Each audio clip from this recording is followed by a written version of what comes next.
Clase de tejido óseo, impartida por el Dr. Felipe Venegas. El tejido óseo es una variedad de tejido conectivo especializado. Su origen es mesodérmico. Los componentes son las células osteoprogenitoras, que van a dar lugar a las células denominadas osteoblastos, más fusiformes, sintetizan fibras y sustancia fundamental. A su vez, madurando darán origen a células denominadas osteocitos. Son los mismos osteoblastos pero incorporados a la matriz ósea ya calcificada. Es de hacer notar que por otras líneas celulares vienen los osteoclastos, células gigantes que se originan por la fusión de monocitos y sirven para la remodelación ósea. En este caso, observamos dos imágenes donde se ven trabéculas, que son estas estructuras, con múltiples cavidades. Las estructuras de trabécula son un hueso propiamente tal, y ustedes observarán células osteoprogenitoras que son muy delgadas y no siempre fáciles de observar. Por otro lado, células mucho más voluminosas que corresponden a los osteoblastos. Estos osteoblastos se encuentran por fuera formando una matriz no mineralizada, por eso se observa ese espacio como en blanco entre medio. Eventualmente todas se desarrollan a osteocitos, que quedan al interior de la matriz atrapadas en lagunas, muy similares a lo que revisamos en el tejido cartilaginoso. Finalmente, en esta imagen no se observan, pero en esta otra vemos múltiples células que son gigantes y multinucleadas. Estas células corresponden a los osteoclastos, que son una fusión de monocitos. Las envolturas del tejido óseo, por su parte, corresponden al periósteo.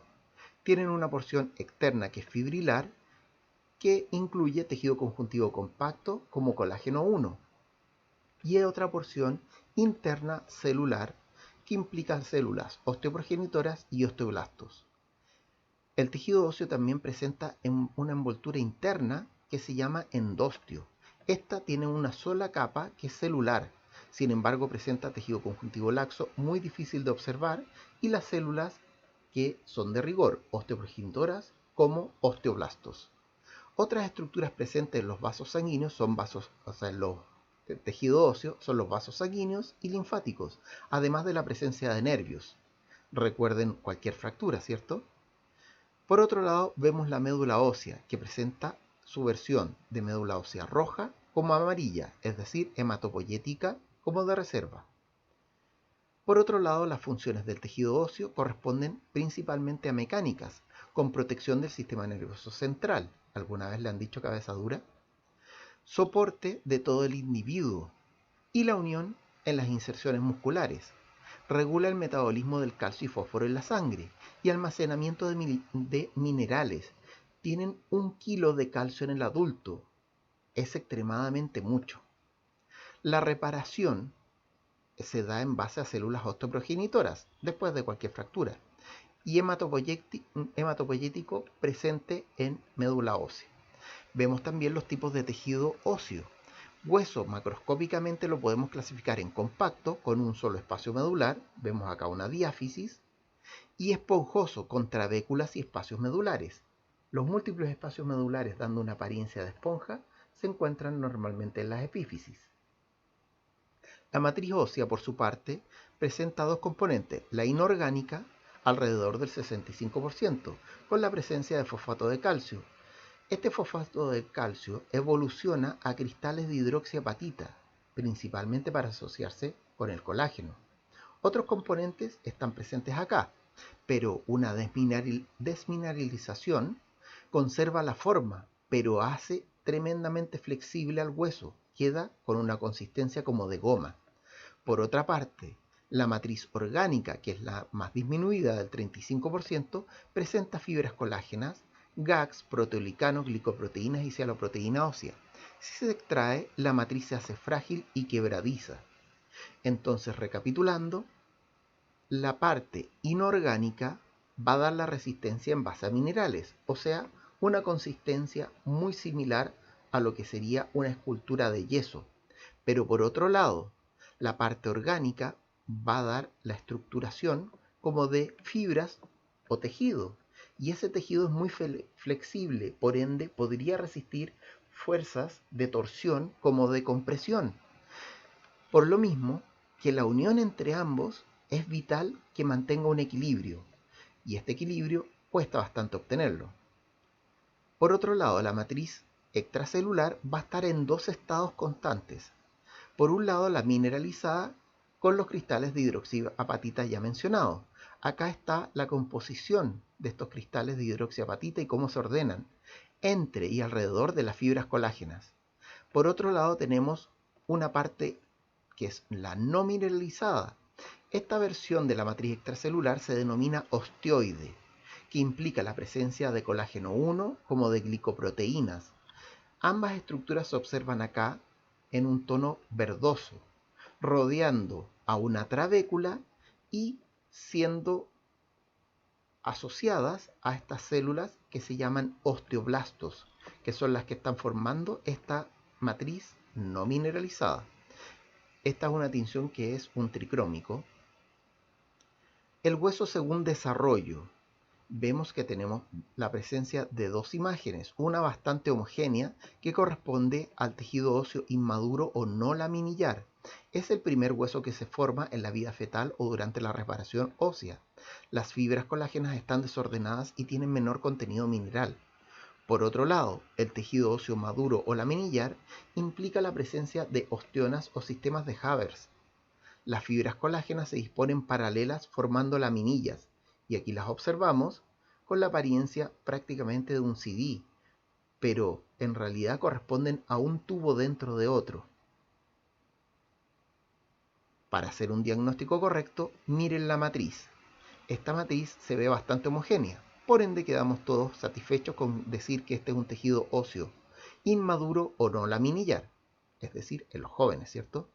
Por otro lado, acá vemos un esquema de la osteona y cómo se conforma, siempre lleno de vasos sanguíneos por todos lados, pero está la presencia de colágeno que se organiza de manera oblicua en una laminilla y otra.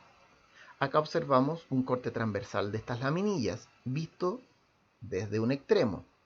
Acá observamos múltiples cavidades, pero se observa este sistema laminillar. Observen la imagen con detención. ¿Logran observar estos sistemas laminillares? ¿Se ven rayitas todo el rato? La respuesta es sí. Tejido óseo maduro o laminillar, donde hay la presencia de ostionas, antiguamente llamados sistemas de Havers. Para esto, podemos pensar en el ciclo de la remodelación ósea. Vamos a explicarla. Primero tenemos una fase quiesciente o de reposo. Vamos a pasar luego a la activación, donde bajo algún estímulo sobre este hueso va a haber un cambio y se van a llamar a la presencia de osteoclastos a este lugar en cuestión. Los osteoclastos van a producir la resorción del tejido óseo.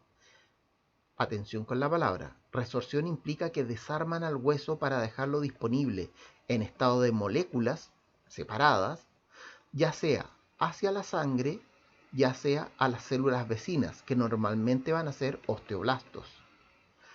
Finalmente pasamos a una fase de inversión, donde hay proliferación de osteoblastos.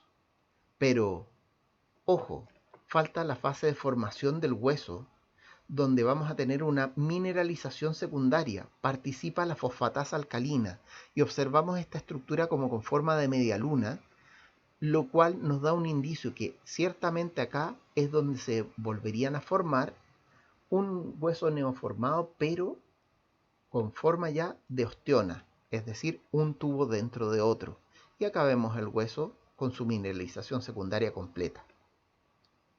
Entonces, para eso tenemos que entender que hay una osmosis constante, o una homeostasis, perdón, entre crecimiento y remodelación.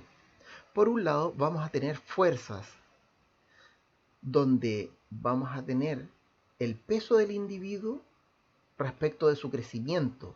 ¿Qué pasa con una persona que haga fisicoculturismo o que levante mucho peso respecto de una persona que realice, por ejemplo, algún tipo de actividad física que necesite mucho movimiento, como en el fútbol, por ejemplo? Entonces, cada uno de esos desafíos físicos va a tener diferentes evoluciones dentro de la formación y remodelación del hueso. Para eso incluso se creó una ley que se llama Ley de Wolf, donde dice la arquitectura interna y la forma externa de un hueso están relacionadas con su función y cambian cuando ésta se altera.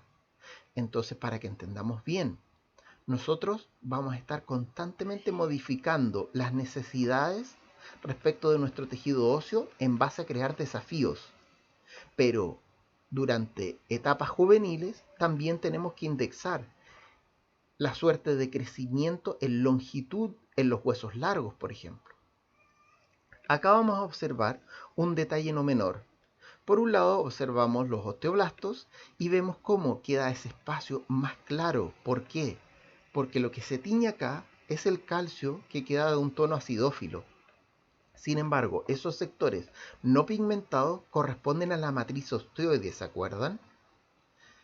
Entonces, vemos que la actividad de los osteoblastos y osteoclastos está acoplada y forman una unidad remodeladora del hueso o remodeladora ósea, que se denomina BRU.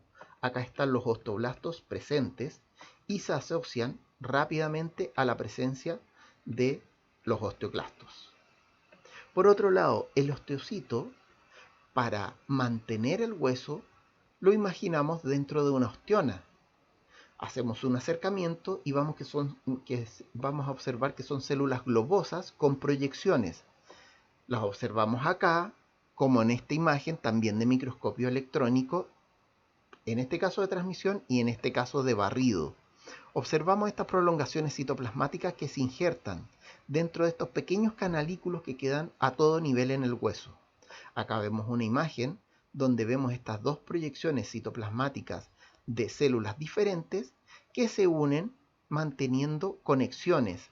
Estas uniones corresponden a uniones tipo gap o uniones comunicantes, donde pueden pasar tanto nutrientes como algún tipo de información, sobre todo por las presiones las cuales se ejercen sobre cada una de estas porciones de hueso. ¿Ello qué implica? Acá observamos una osteona en formación, recién está apareciendo. Acá observamos otra osteona, pero rodeada de muchas más. Entonces vamos observando. Por un lado tenemos un conducto que está en la zona central y paralelo a ella, excéntricamente, se van a formar muchas laminillas. Entre medio de las laminillas vamos a observar las lagunas que almacenan los osteocitos en su interior. En esta imagen acidófila, que está decalcificada y teñida, no se logran observar claramente las células, sin embargo están ahí. En esta imagen, por el contrario, es un tejido óseo desgastado y seco. No se observa la célula propiamente tal, pero sí sus lagunas y la evidencia clara de estos canalículos antes mencionados. Veamos esta otra imagen. Se observan claramente osteonas, muy bonitas estas, con conductos nutricios que van por la zona central de un sistema de Haber u osteona. Pero también existen conductos que van entre un conducto nutricio y otro, que se llaman hoy en día conductos perforantes. En los libros probablemente lo encuentren como conductos de Folkman. Además de sistemas intersticiales, si observamos una osteona completa, también podemos observar fragmentos de antiguas osteonas, pero que solamente quedan a pedazos. Estos trozos se llaman sistemas intersticiales una vez que fueron superados. Los factores que afectan la osificación estaría la dieta, las hormonas, las vitaminas, la actividad física y las parasitosis o intolerancias. Todas estas tienen implicancias variables justamente en el nivel de osificación que va a presentar cada individuo. Es de hacer notar que la mujer ciertamente tiene condiciones más adversas para mantener su mineralización. Vamos a revisar aquello. Fíjense en una vértebra y otra. En este caso, tienen una vértebra completamente formada y bien mineralizada. En este otro caso, la vértebra está comprimida de manera evidente, además de tener muchas cavidades. Estas cavidades implican que la mineralización ha sido bastante menor. entonces nos acordamos lamentablemente de una enfermedad que se llama osteoporosis, una enfermedad silenciosa. Vemos las vértebras normales y las comprimidas. Y acá observamos que en casos extremos podría disminuirse hasta en 20 centímetros la estatura de cualquier persona. Pero lamentablemente no es cualquier persona.